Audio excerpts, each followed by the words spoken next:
saat ini saya sudah berada di kota kelahiran Pancasila.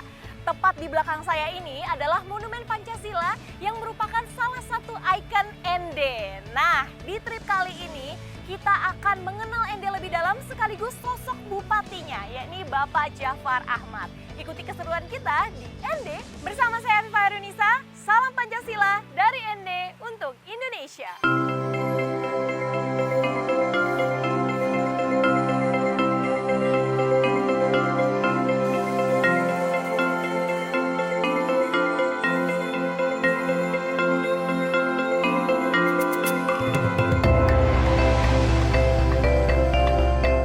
Pemirsa VIP Kompas TV, sekarang kita sudah berada di Taman Renungan Bung Karno, betul ya Pak? Betul.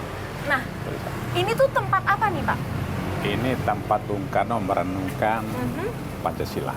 Oh. Di sini tempatnya 5 dasar negara itu direnungkan di sini. Oke. Ini rahimnya, renung rahim. Berarti Betul, tempat ini sangat bersejarah untuk Indonesia ya Pak? Oh ya jelas, sangat bersejarah. Wah, saya penasaran Sangat, banget sangat, di sangat. dalam ada apa Pak? Ya, Langsung kita lihat ya Pak mari, ya. mari Afi silakan. Oke.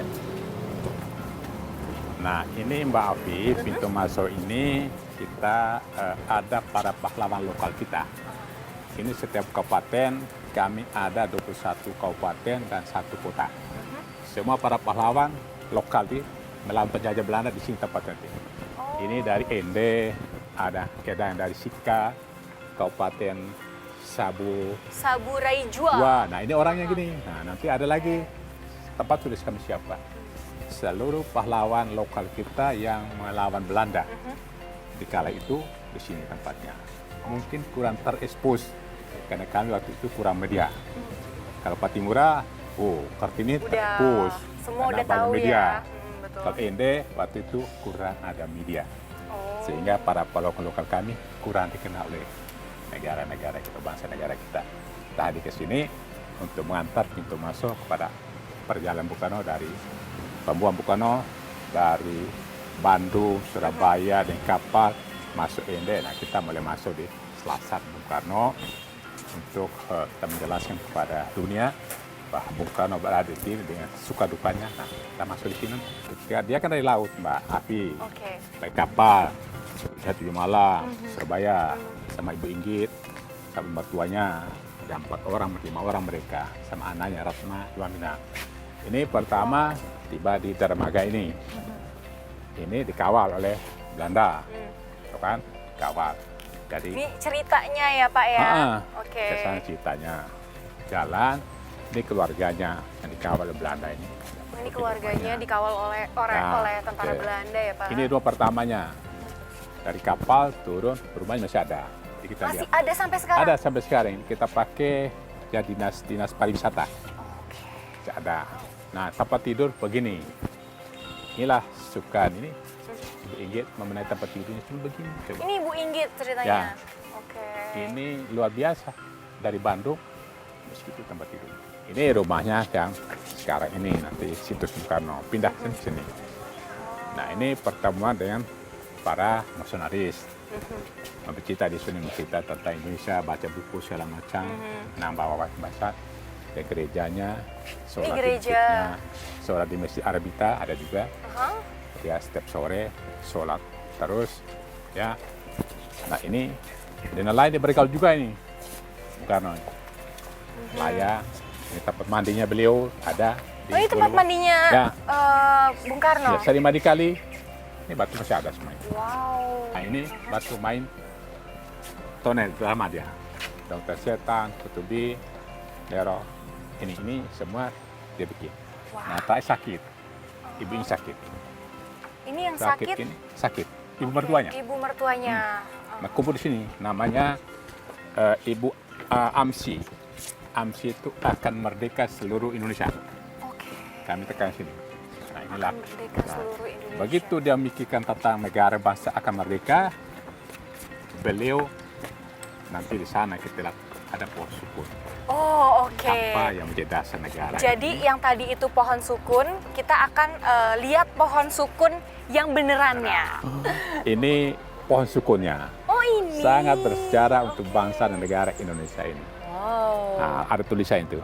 Di kota ini kutemukan 5 butir mutiara. Di bawah pohon sukun ini pula kurenungkan nilai-nilai luhur Pancasila. Ini tempatnya itu. Oke. Pusat di Ende ini, jadi 5 batang. Nanti kita lihat. Jadi itu di bawah inilah Bung Karno, ini selalu duduk merenung tentang dasar negara ini. Oh gitu. Tadi kan kita sudah bilang akan merdeka AMSI itu, Ibu ini akan merdeka seluruh Indonesia. Nah, akan merdeka Indonesia, beliau di sini kan tidak ada yang politik, tidak pidato kemana-mana, tidak ada masa kan, banyak merenung. Banyak merenung di bawah Banyak mikirkan, pohon sukun ini. merenung bagaimana dasar negara, apa sebuah tidak Islam, tidak nasional, kemudian terbaik adalah gabung. Maka terinspirasi oleh budaya-budaya kami ada di sini yang gotong royong, toleransi, musyawarah mufakat, baru musyawarah mufakat, beliau senang. Maka tadi Selasa ada nelayan yang bergabung, main drama, main toni segala macam, itu dan mereka menghimpun budaya-budaya itu. Makanya dia sering merenung di pohon suku dan menghadap ke laut. Oh, di sebelah sana itu laut? Laut lepas itu pantai selatan itu. Tapi dulu mah belum ada pagarnya ya Pak? Ada, dulu lepas saja. Jadi langsung ngelihat ke laut view-nya, wow. Terbayang sih Pak, terbayang oleh saya sambil Bapak cerita. Tapi boleh nggak sih Pak diceritakan napak tilasnya Soekarno di ND ini? Jarak pertama itu yang saya ambil adalah dia pidato di sini. Tahun 50, tahun 4 pidato di sini. Dulu kosong nih. Ini kosong, bagi turun dengan pesawat dari laut. Ini masih baik teman-teman dia semua kan? Teman dia semua 4 tahun. Okay. Kami boleh berbangga, presiden pertama RI adalah orang Inde. Ya, 4 tahun sudah KTP Inde. Iya, betul. Nah, pada tahun sini, nah itu yang kita ambil bahwa kita tahu, dia tunjukin di bawah pohon sukun itu lah, kurang 5 falsafah dasar negara itu yang kunamakan Pancasila. Ketika ditanya oleh PPPKI, Panitia Persiapan Kemerdekaan. Nah, disitulah Pranungga. Orang ini baru tahu, oh, dulu ketika dia ke sini, saya duduk di sini tuh, oh itu dia renungkan 5 dasar negara itu, baru kan tahu. Bukan karangan kami, bukan karangan siapa-siapa, tapi Soekarno yang menyatakan. Nah, renungkan tidak tahu kita. Soekarno cuma inggit, dia tahu. Nah, Inggit itu punya peranan besar dalam sejarah bangsa ini. Kalau tanpa Ibu Inggit, mungkin saja Ibu Soekarno sudah menyerah pada Belanda. Kuat. Seorang laki yang sukses, ada istrinya, ada di belakang, ada seorang istri yang kuat. Inggit kuat. Jadi kuat ya, tetap dengan Ibu AMSI itu. Ketika bukan buruh, dirayu. Jangan kau rayu, tetap berjuang. Hebat. Makanya mereka bertahan. Hebat. Makanya mereka bertahan. Ini dapat tilasnya dari laut, sehingga setiap tanggal 31 Juni kami orang India parade laut. Darat dan laut. Parade. Bagaimana kami mengemas ketika Bung Karno dari laut pakai kapal, bagaimana menyambutnya, bagaimana beliau melapor kepada penjaga Belanda. Dan melapor tahanan, baru masuk rumah tahanan lah kota. Nah, baru pindah ke rumah, nanti kita lihat nanti. Ngomong-ngomong Pak, saya pernah dengar nih Pak, kalau ternyata kalau misalnya di Pancasila itu kan sila pertama ketuhanan yang Maha Esa. Nah, yang saya dengar ternyata Esa itu bahasa Ende ya Pak? Ketuhanan Maha Esa itu saya cari dalam kamu bangsa saya kata ada. Tapi tolong tuh cari. Bahasa Jawa Siji loro tuh. Bahasa Arab Wahid. Ya kan gitu. Bahasa Jawa apalah. Nah, bahasa Esa itu satu. Esa, Sarua, Stelu. Nah, Esa itu satu. Jadi Ketuhanan Maha Esa itu berasal dari bahasa kami, Esa di Ende ini. Nanti kita diuji lah oleh teman-teman yang tahu bahasa mana, tapi kami menerjemahkan, dia merenungkan di sini karena Tuhan satu. Bahasa Esa itu fakta unik dan menarik juga sih Pak. Kita baru tahu kalau ternyata Esa itu adalah bahasa asli Ende. Jadi belajar bahasa Ende juga nih saya sedikit-sedikit ya Pak ya. Bapak ingin harapan Bapak itu warga Ende bagaimana mengaplikasikan Pancasila dalam kehidupan sehari-harinya Pak? Nah, ini paling bagus ini. Jadi kita ingin begini, Mbak Afi. Kita tahun 2045 kan negara ingin jadi generasi emas. Ya, kenapa? Mudah bersaing, ekonomi ini begini. Tapi Ende mau tambahkan generasi emas yang Pancasilais. Dari sekarang, dari TK PAUD kita sudah belajar tentang nilai-nilai Pancasila. Itu muatan lokal kami. Dari sekarang. Sehingga anak-anak sekarang tumbuh umur 25 tahun, 20 tahun itu 2045 kan mereka sudah 20-an. Yap. Nah sudah Ende ini sudah hidup tata kerama dengan nilai-nilai Pancasila yang 5 butir itu.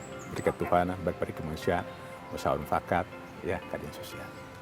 Itulah intinya Ende ini kita bergotong royong membangun bangsa dan negara ini. Jadi kita ingin bentuk Ende ini ketika sabuk Pancasila, Ende jadi anunya dari tolok ukur. Oh kita ini ke Ende dulu, hidup bagaimana sih? Kita ingin begitu. Masyarakat penuh toleransi. Karena bicara toleransi di kita itu sudah tamat. Ya. Kalau ngaji itu khatam sudah, tidak perlu kita baca lagi. Betul. Sudah given. Lakom dinukum jadi agamamu akan makhluk agamaku. Kita sudah ada kayak itu. Sehingga ini indah untuk kami. Kira-kira begitu ya Pak, ya harapan Bapak agar masyarakat Ende nilai-nilai Pancasilanya itu nggak cuman ada di hati aja, tapi juga harus diaplikasikan di kehidupan sehari-harinya ya Pak ya. Setuju. Ada salamnya ya Pak? Salam Pancasila dari dari Ende Ende untuk untuk Indonesia. Indonesia. Wah luar